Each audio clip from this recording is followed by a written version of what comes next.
Hi, I'm Ryan from First Edition Shrubs and Trees, and welcome to Steal the Look. I'm going to pop in as you watch these fantastic garden tours from our friends at Garden Gate Magazine to share design ideas, plant recommendations, regional tips, and more, all so that you can walk away knowing how to steal the look. Today, we'll be touring a very special garden that Tara Buff designed in the Aspen Valley of Colorado. Let's go. Hey everybody, I'm here today in the Aspen Valley of Colorado, and if you've ever wanted to know some tips from a professional garden designer and someone who deals with plants all the time for their regular job, you're in for a treat today because I'm here in a garden that Tara Buff designed and also planted and maintains here in the Aspen Valley, and it's really beautiful. I can't wait for you to see it. So hey Tara. Hi, thanks for having me. Oh, thanks for showing us your garden. This garden, it's amazing. Aww. So tell me a little bit, let's just start by talking a little bit about what it's like to garden here. It's amazing. You know, how can I not love it? It's a lot of seasonal changes and a lot of quick summers that we have a lot of different extremes in temperatures and it's common for us to have 50-degree swings in the springtime and during one day. Wow. It'll be 80 degrees during the day and 40 degrees or even close to frost. Oh, wow. Our frost safety date is June 10th, so I spend a lot of time using plants that can take a joke in the springtime and maybe get a little bit of snow on them even in June. And right, that makes sense. Yeah. And so it seems like the flowering season must be pretty compressed then if the frost dates are in the June and on the front end and on the back end. When's your first frost typically? We typically have frost start again in mid to late September, Right. but it's not unheard of to happen in August. Wow. I have had to run around end of August and ghost, as I like to call it, all of the containers by putting frost cloth over them Right. and Oh, wow. making sure that I pay attention to the weather cycles is definitely really important for me The early weather and report. late. Every day's weather report's a big deal. Yes. Yeah, that makes sense. Wow. Curious about the average frost dates in your area? Scan this QR code. Well, let's get started and just talk a little bit about, let's just walk through the garden and talk about the kind of the design philosophy and the plants, the really fun part. All right. So Tara, this garden is just packed with plants. It's blooming so much right now. Does it look like this in every season? No, it goes through quite a transformation actually. In the springtime, it's a lot of lupin and giant alliums. And then we go into having the dianthus along the border that really packs a punch of pink, which is our primary color for the garden. I see, with all the coneflowers and penstemons and cosmos. So pretty. And then then you get the nice contrast with the leaves of the lamb's ear. That carries all the way through the season. Mm-hmm. That's nice. Yes. And so in the springtime, we do the planting of the lobularias, lots of pansies we put in, especially the Ocean Matrix mix. Seems to do really, really well and provide a nice blue contrast for the silvers and the pink. Tara's gorgeous mix of blues, silvers, pinks, and the textures all play off one another to make a cohesive, interesting garden. When planning your next space, don't just think about one plant, think about the whole garden.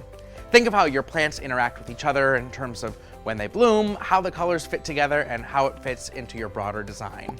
Pretty, yeah. So do pansies typically overwinter for you here, or are they more annual? About 50-50. Oh, wow. Yeah, so it's really nice to be able to have them keep naturalizing a section as we go along. We don't deadhead the pansies towards the end of the year, but kind of like the columbines that you saw, Right. as long as we keep deadheading them, they'll keep blooming all summer for us. Wow. I think a lot gardeners in most parts of the country would really love to have that be an issue. Yeah. I'd love to have that opportunity. That's great. So, so this border wraps around the entire house, and it's extensive, but I'm guessing you didn't start that way. No, the gardens actually started out as wildflower sod. And it was primarily just this front section here.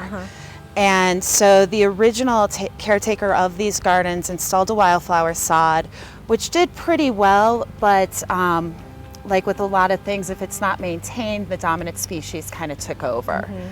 And it sort of started to defeat the purpose of having the variety and the heights and all that stuff on it. So when I've been on this property for about 10 years now, and so our primary original concern was we were even more daisy heavy than we are now. So we started just by thinning things out, and the cone flowers were added. This particular client loves pink in her gardens. And we've just kind of been building off of that, trying to make sure that through all the seasons we've got the different heights and the different colors and something interesting. Seeing most of my clients are only here for about 3 months a year. Having plants that grow to different heights adds dimension to your space. So when you're planning this out for yourself, make sure that you're looking at the mature height of each plant and not just what it looks like in the container today. For example, plant Centennial Blush Star Magnolia with some low-growing, flowering perennials at the base. Centennial Blush will mature to 12 to 18 feet, providing you with some early season blooms at great height when the perennials will add their later season interest below. So really focuses on summer bloom is the main goal here. And I just love this. So I know you started with a wildflower meadow or wildflower lawn. Is that what it was called? Sod. Wildflower sod. And but it still has this kind of really natural feel to it. Talk to me about like how do you achieve that? Well, this client, she really, I feel like, has kind of a French country feel to her interior design. So that's what I wanted to mimic coming outside too, as she looked out to make sure that the inside and the outside kind of had some flow to it. And she just really loves to have kind of the natural feel, not so formal. And lots of drifts. Yes. And clumps, it just flows. Tara's point about having complementary aesthetics between your home and your landscape is such a great one. You wouldn't typically plant an overflowing cottage garden against a super modern house with clean lines because they just feel different. So if you want to learn a little bit more about planting to your aesthetic and the design of your home, check out my book, Field Guide to Outside Style. Well, that's kind of the basis of my design theory, is that everything should flow like water, and just your eyes shouldn't be stopped. You should always be wondering what's going on around the corner of something and wanting to walk further into it. That's a good segue. Let's keep walking.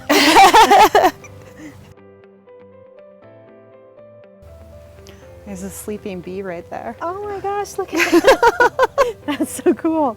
That's He's awesome. just waiting for the sun to warm him up. I guess so. Well, it should pretty soon here. It's warming up today. So these coneflowers go throughout the whole garden. Coneflowers are some of my favorite perennials to play with in the garden because they add so much color and they stay in flower until fall. A favorite combination of mine is Cheyenne Spirit coneflower with Iceberg Alley Sage Leaf Willow. Cheyenne Spirit has an amazing mix of purple, pink, red, and orange blooms all on the same plant, giving you a cacophony of color in the garden. Iceberg Alley is a super cold hardy shrub that would do great in a mountain region like this, and the silver green foliage of Iceberg Alley is a perfect neutral backdrop to really help those coneflower blooms pop. And we talked about how you don't have to start an entire border all at once. If your goal is a really big extensive border, you can totally start small and even on a budget be able to get there. So how there's a lot of plants that really lend themselves to that here. Yeah, it's great. One of my favorite seasons is fall because you spend the entire summer learning about what's going on and what the garden wants from you, basically. I try not to fight the garden. The garden kind of tells me what's going on. And so with the coneflowers and even the salvias and the daisies, they're great because they multiply so much that I find that it's a great opportunity to start small, let them grow, be happy, good soil, all that, and then you can divide them every year and keep expanding your garden. And then you get that same continuity and flow. Exactly. Yeah. really fits your design philosophy. That's a really good tip. So there are just so many really great looking plants here, and things seem to be doing so well, but I'm guessing it's not always just so easy. What are some of the challenges, culturally that you face in this spot? In this spot especially, we have voles that like to chew on things, as well as in the springtime we get deer. Oh, yeah. So we do a lot of a granular coyote urine, Okay. which does a fabulous job. And then we can also back it up with a deer spray if we have something that's giving us a little bit of a extra problem, especially on the delphiniums and yeah. those real tasty treats for Yeah. them. Like coyote urine, there are other natural deterrents for pests in the garden. I've personally had really great success with plant skid in my Zone 4 garden for squirrels and other rodents. You can find what natural deterrents might work in your region by contacting your university extension office. Unfortunately. Right. So what are some of the, how do you deal with the voles? The voles, I found actually a packet that I put, because the voles especially really like the clematis, Okay. the tender new growth on the clematis. So they chew the new growth. Do they tunnel and dig things out too? They don't really tunnel and dig, and I've actually started caging the base of the clematis. Okay. So this clematis is a perfect example of the damage that a vole or a mouse can do to a clematis. Somewhere in there it ate one of the stems, and you can see it's kind of dying as it goes up. And unfortunately I can't really get it out right now.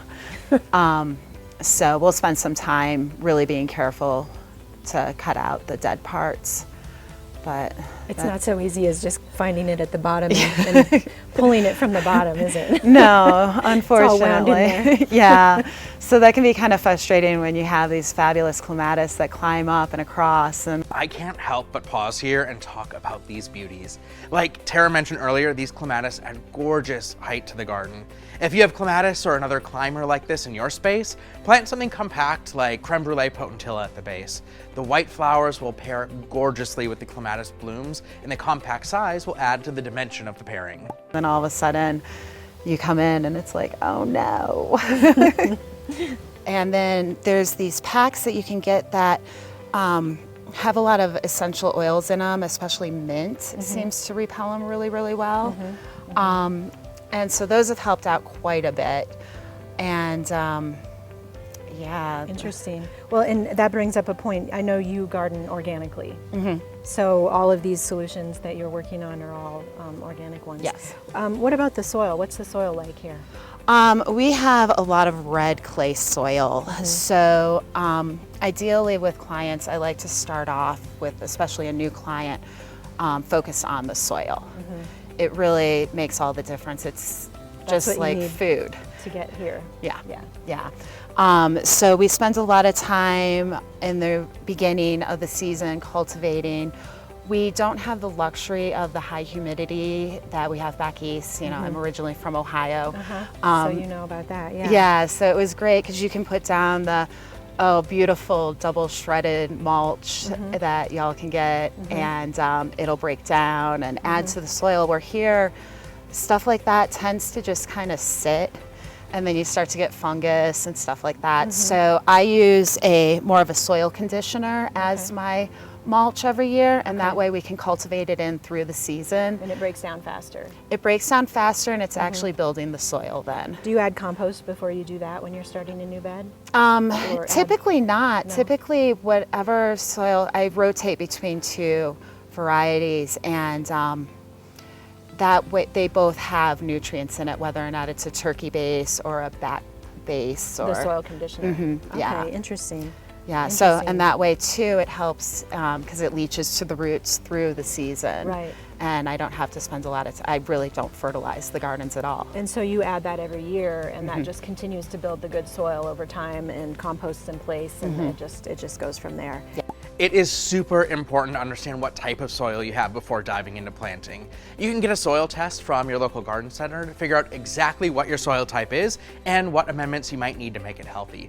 Scan here for more information and help on all of that. Yes. How about watering? What's watering like here? Watering can be a little bit of a challenge. I'm really lucky that we have a great irrigation system here. Okay. One of the main challenges I have on this garden in particular is that it is on a slope, part of it. So when we set up the irrigation system, we had to make sure to take that into account. Making sure that the sloped gardens were separated from the ones that are on more of a flat surface. Okay. So that those weren't being overwatered, and that way I can kind of control this. Because the water could just run down the hill and cool Exactly. and then overwater the things at the bottom. So we do a little bit more of a cycle soak on the sloped areas, shorter times, more frequently, so the to way give it a chance to really soak in. exactly. This point from Tara on watering is so important. While it would be amazing to say that all areas of the garden require the same amount of water at the same time of day, that's not always the case. So make sure to get acquainted with what each part of your garden requires to help your plants thrive, and if you're planting new, pair things with similar water needs in the same areas. Exactly. That makes sense. That makes sense. All right, let's keep looking.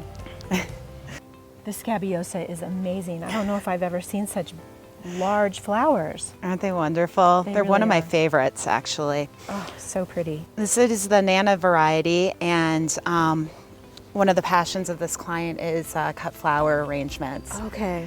And so I wanted to make sure when I was designing this garden that she had a bunch of options that were a little bit more unique. And it's just such a great purpley blue. It really is. And you It's- just don't see it in every garden. Yeah, and it also comes in a white variety, and there's also a little bit of a lighter blue color as well. And you know, you've got this traditional seed pod heads, the circular puffs, and So you could use it as a cut flower in every stage, really. exactly. I mean, Yeah. it's really pretty. How long does it bloom? It blooms for most of the summer. It started coming on a couple weeks ago here. It can handle the heat. It can handle a little bit of shade, even not a ton, but it's It's really pretty. it's one of my favorites for sure. That Scabiosa or pincushion and many of the plants in this garden would make fabulous additions to cut flower arrangements.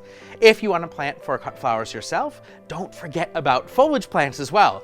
Make sure that you plant things that have interesting textured or colored leaves so that you can add that as filler straight from the garden. Things like Jetstream Hydrangea, Rainbow Sensation Weigela, and Amber Jubilee Ninebark are all foliage musts. So I notice you have a few different methods of staking throughout the garden to keep everything, upright and looking good. So here, these are those columbines that rebloom. So I use 3 different support systems in this garden. We use the peony hoops that have the grid pattern as well as the circular ones.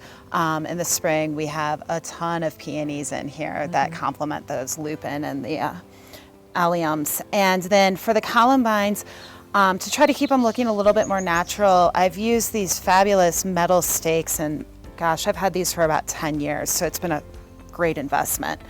And so it's real simple because all that you have to do is press it in the ground, and then it's got this little hoop that you can just set it in, and that way it's out of your way and the mower's way and all that good stuff. And that makes sense for plants that have a single stalk instead of like a big clump. Yeah, we use them on our hollyhocks as well. They don't work quite as well on the delphiniums because the delphiniums, the flowers get real heavy. They're just and then too they tall for that. Yeah, Right. exactly. Another way to help support floppy plants is by placing a compact, low-growing woody shrub next to it. Something like Swing Low Distilium if you're in a warm climate, or Daybreak Barberry if you're in a cooler climate. The shrub will help support those floppy stems, and you'll end up with a pretty fantastic plant pairing. So then here's another one with the daisies, another method. Yes, the daisies, the great floppers that they can be. So we do a lot of cross staking. So we take pieces of bamboo and you want to go in and think about a haircut and layering the haircut. So you want to go in a little bit further than you think that you need to, and then you can press it in and kind of give it a little fluff.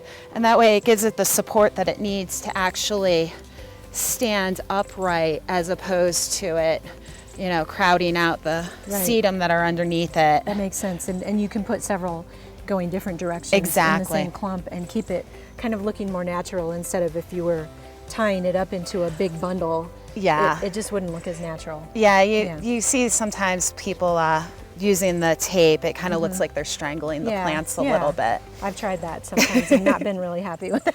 Yeah, I found that, and I really enjoy staking. It's kind of a science in itself, so you just kind of play around with it and what the plant needs and figure it out as it goes. So between staking and weeding and deadheading and pests and things, this garden goes all the way around the property, these extensive borders. How much time would you say you spend maintaining it during the week? During the week, we will spend about 24 to 32 hours in this garden. During the summer? Yeah, it kind of depends on what it needs and where we're at. July is kind of a big maintenance month because we get everything coming on, and Lots then of deadheading. Yeah, lots of deadheading. And then because our season's so short, we'll start moving into doing, we'll start cut down actually next month with, you know, just starting with the daisies, because unfortunately we have such a short growing season that they don't rebloom like they do back east. So we just keep moving along that way and Makes sense. making sure that the plants coming up are able to have the space to shine. Yeah, that makes perfect sense. Not only are your borders amazing here, but the containers are so pretty too. Thanks. What's this variety here? This is the Supercal Petunia, and I am so impressed with how it's performed this year for a mounding effect. Nice. It stood up to a week's worth of rain quite well. Oh, that's right. You've had a lot of rain here lately. We've had a lot of rain, unusually. Yeah. That's great. And Well, the color goes really well with the rest of the garden too. thanks. Yeah, I love it. Looking for a shrub that packs that same colorful but even bigger punch as those petunias? Summer Crush Hydrangea from our friends at Endless Summer Hydrangeas is one of my absolute favorites for bringing that bright raspberry red into the garden. And it's compact, so it's a fantastic choice for the landscape or decorative containers. And because it's from Endless Summer, it's also a re-blooming hydrangea, so you'll have that beautiful color all season long. And funny story about these containers is I store all the containers on the porch, and this spring when I was moving them down here, I caught something out of the corner of my eye, and I thought it was an elk, because we'll see them. And it was running across the fairway here, and as I looked over, I realized it was a baby moose. A moose! A moose was on the loose. And so I ran over to the neighbors and was able to see him drinking out of the pond over there. And it was just so cool. I'd never seen a moose on property before. That's pretty cool. Not every gardener has that opportunity. Right? Pretty special. Look at all the bees on these hollyhocks. Oh, so pretty. Yeah, they're great little pollinators, aren't they? Yeah, they're just covered with all kinds of life. Yeah. I know the hummingbirds were out here earlier. They were. They're so fun to watch here. A gorgeous pollinator plant like these hollyhock are always a treat to have in the garden. When thinking about plant pairings, hollyhocks stand upright and have really straight lines, so you'll want to choose something that will complement or contrast those lines.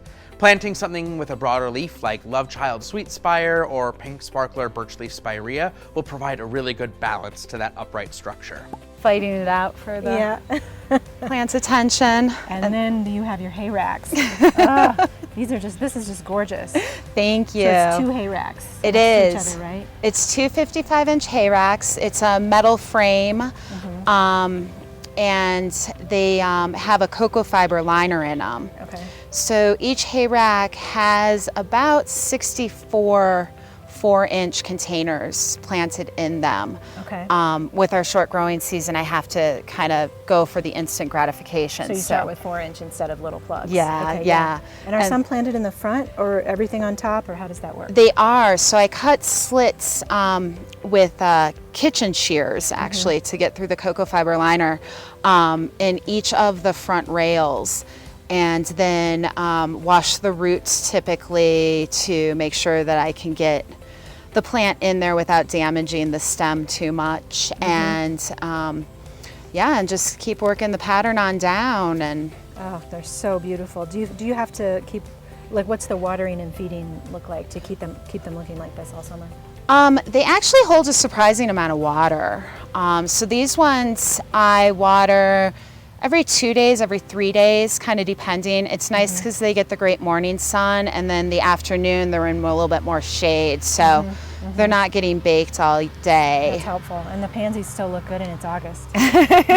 Colorado. That's right, one of the nice things about gardening in Colorado. Yeah. Well, I love this color scheme too.